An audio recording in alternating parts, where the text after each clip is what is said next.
Run it back and come play with me. Yeah.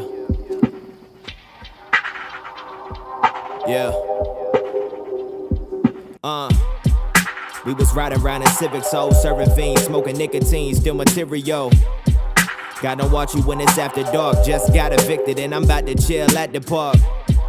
What the fuck I'm about to do when I'm stuck on my ass and it just feel like sitting glue? Mama told me go and get the job, her prescription running out, and homie, we ain't making enough, we ain't really making enough. Then that fucker stole 3K, figured I would load the clip and kick it to him East Bay. So what the fuck y'all gotta say to me? Me against the world every single fucking day, homie. I'm gonna get this shit, then rip this shit just to get paid, homie. I'm gonna get this shit cause I'm the shit and they can't play with me.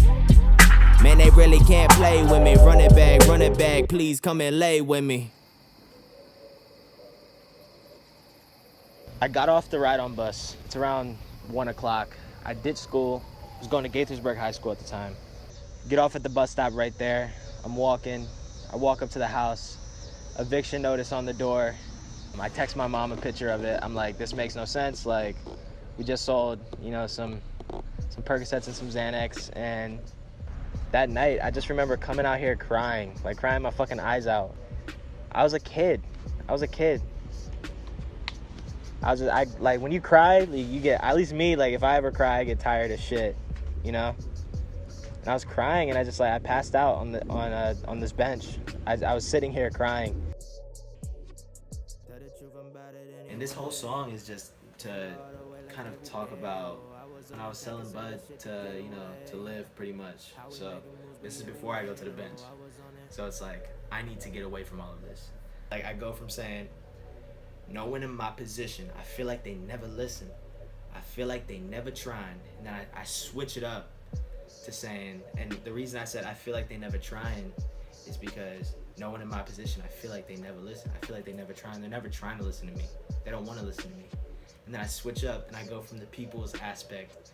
And this could be anyone that talked to me during that time where it said, you know, if I tried to approach someone and say, hey, I'm going through this, they'd be like, I feel like you always lying. And I feel like you white, you never bother to fight, you never polish it right, you never silence him right. And then I go back to me and I say, I got the silencer right, loaded up with a clip, show that fool that he bitch and hit a lick with the shit, fuck.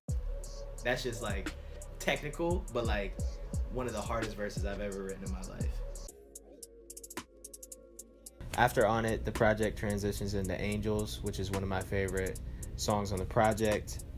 And I think it just tells this like crazy story of like where I was at that time in my life. And that's like one of my favorite parts about the whole project is it has this like feel to it. And Angels brings out the best of that feeling.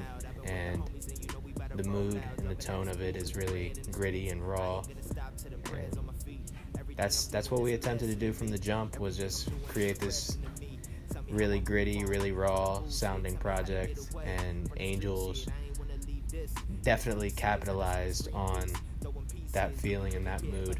Cause I'm stuck up in this system, ho, and to keep it real, it feel like a submission, ho. Lately I've been throwing hands, cause I try to speak my mind, but they don't understand. Newport smelling ass, hide behind some rubber bands. Motherfucker, get the picture now. I've been wrapped around the game many times, it ain't different now. Many times it ain't different now. Tell me how I'm getting out. The interlude is such a breaking point in the project. It like transitions into Waterfall, and you know, it transitions into this whole different feeling in the project of like understanding and realizing that, you know, my life was headed in a different place, in a different direction, and I didn't like what I was doing. Outside Interlude is the perfect bridge in between the first half of the project and the second half. I think it really meshes everything together, and it gives people a lot more of insight into, you know, me and my life. And it's just trying to figure out, you know, like how to not be trapped into something and, you know, wrapped around the game, you know. It was originally going to be called Wrapped, like, but we changed it to Outside Interlude because it does bridge the gap between, you know, when I was selling dope and when I was, you know, inside my house to when I actually get evicted and when I, I end up on the bench. So that's why we call it outside, because it really takes you outside. Young man 15 sleeping in the cold. They ain't even care, but the gun kept me strong. Motherfuckers on the pipe now. Made the right style, seen them at the red lights, looking for a price found. Grown man 21 grabbing on.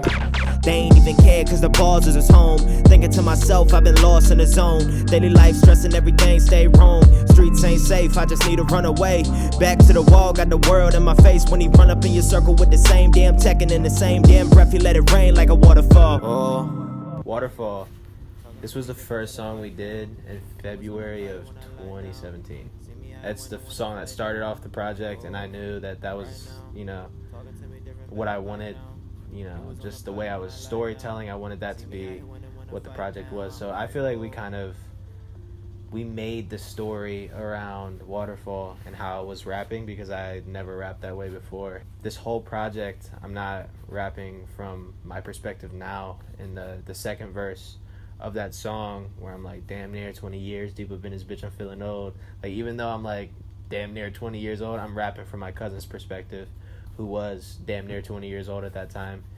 It's a song where I wanted to take a step back and really start analyzing my own life and everything that encapsulated that time. And that's why it has, just like a really classic like Silas sound to it. For one, because Postman makes beats that just fit me really well. And then we made Waterfall Part 2. No money, no fans, give it up, give it up. No money, no fans, give it up. And I woke up from that dream, realized I had nothing, but there's nothing all I need. They rather roll a couple rellos while I rather perform my Coachella, shooting shots like Mello. Motherfucker, get the deal, get your business up, get about your feelings. I've been chilling on the low, trying to get it where I'm living at. Lately I've been looking to the stars, trying to figure out God. Figure out this life I'm living, why it's so hard and why I'm so lost. Why I need to get out and floss, so why I gotta fuck your bitch and some Hugo Boss and Gucci lost. Or do you know loss, or do you know the price that it costs to be the boss? I've been homeless for a week and now I can't get a job, but got a zipper dope and clientele to get off. What you expect me to do? Go hungry while this place I'm living in is a zoo? I don't know, but you. Quad, tell them make some noise. Thank y'all for coming out tonight.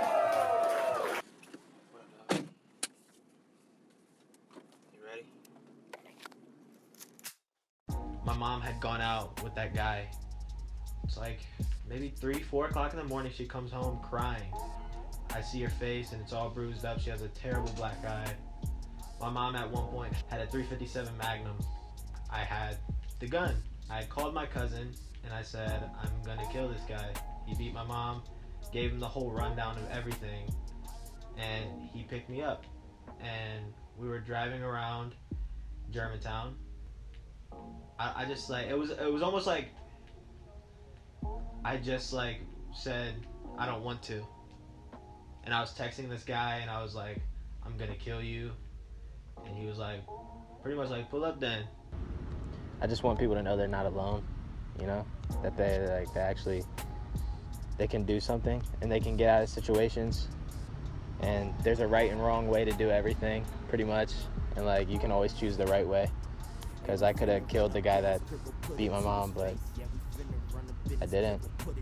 I didn't. I handled it the right way. Fade is like one of the most like important songs I've ever made, because like I really open up about just life and like real life shit. I'm going through the emotions of a dream, where I'm just laying there looking at the stars, like, oh, what am I gonna do? I'm homeless, all I have is the weed that I'm selling, or my girl just left, or blah blah blah. Like, my life is in the worst place possible. Slide it on the spot, and then dramatic.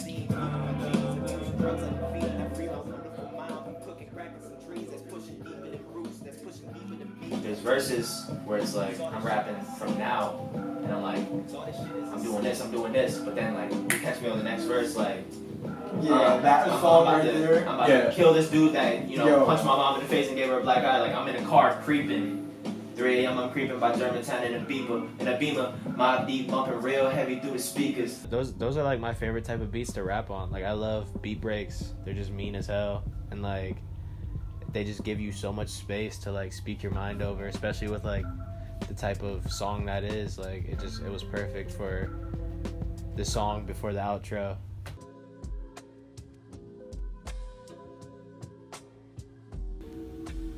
When it's literally me and God just rapping back and forth, you know, and me rapping like that is just my, you know, that's just what I imagine, you know, like me, like God saying when I was praying, you know, because like I guess like God answered through, you know, circumstances that happened after that, when I was like, you know, I moved into my grandpa's house, and then, you know, things weren't going so well there, and then I moved into Logic's house, you know, and like I really did put like the music first. I was only 16 to 17 when all this happened, and like I don't know, I really just stopped all the violent shit. I stopped all the drugs. I've never, you know, I don't do drugs, but like selling drugs and just all the stupid stuff. And like I decided to put music first, and like that was the best decision I've ever made in my life. And anyone else in the world can make that decision too, you know, like you just got, and it doesn't even have to be the same situation. It just has to be about like this whole project for anybody at home or anybody in the fucking world can just be like, it can just be a metaphor for like, you can chase your dreams, you know? Like if you want it, you'll Have get you it. sitting in the studio blasting the truth? I'm trying to give you story and I'm trying to give you knowledge. But if you lose your life over violence, the silence is therapy.